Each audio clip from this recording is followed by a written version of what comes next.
à ce qui se fait, j'aimerais vous interpeller. Malgré la souffrance, malgré la douleur, car en ces temps de pandémie, plusieurs d'entre nous, nos âmes, nos émotions ont été vivement sollicitées. Ok? Il y a eu des décès, il y a certaines personnes qui ont perdu des êtres chers, qui ne les reverront plus jamais pour dire adieu. Donc le deuil va être difficile. Les jours qui s'en viennent, pour plusieurs âmes, pour plusieurs familles, pour plusieurs foyers, ça va être émotionnellement des jours chargés, des jours compliqués, des jours vraiment durs. Mais j'aimerais prendre ce temps en ce moment de t'interpeller à ne pas lâcher prise. Je voudrais vraiment que tu te souviennes que la vie ne tient qu'à un souffle. La preuve est tellement grande, la pandémie nous a enseigné une grande leçon. Qui sait ce qu'un jour peut enfanter? Tu ne sais pas ce qu'un jour peut enfanter. Et en un instant, l'homme s'en va, comme un souffle. Je voudrais vraiment prendre le temps en ce moment de t'interpeller, à faire attention aussi à ce que tu regardes dans la télévision, à ce qu'on te dit.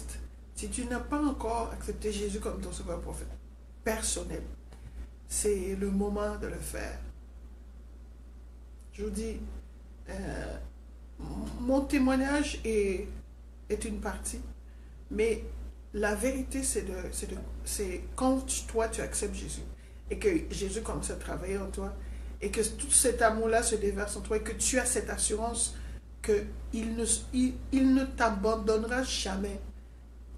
Peu importe ce qui se passe, son amour pour toi est inébranlable. Je t'invite à accepter ce Jésus, à le vivre pour toi-même. Et comme je réitère, si je te fais un bon compte-rendu de restaurant, je vais très souvent faire référence à la nourriture. J'aime beaucoup cuisiner, entre autres. Si je te réfère à un bon restaurant, si je te fais un bon compte-rendu, je te dis, voilà, le chef, la soupe, tout, etc., les desserts, la carte, whatever, je peux te le raconter, mais ça ne sera pas la même dimension le jour que toi, tu vas décider d'aller dans ce restaurant-là et de vérifier, en d'autres termes. En parenthèse, tu vas vérifier, est-ce que mes dires étaient bons? Est-ce que la carte est vraiment comme ça? Est-ce que la soupe est vraiment bonne? Est-ce que, tu vas minimum essayer. Moi, je t'invite. Et ça, c'est une invitation dans laquelle tu ne peux pas être déçu. Il est impossible que quelqu'un accepte Jésus, reçoit la parole et soit déçu.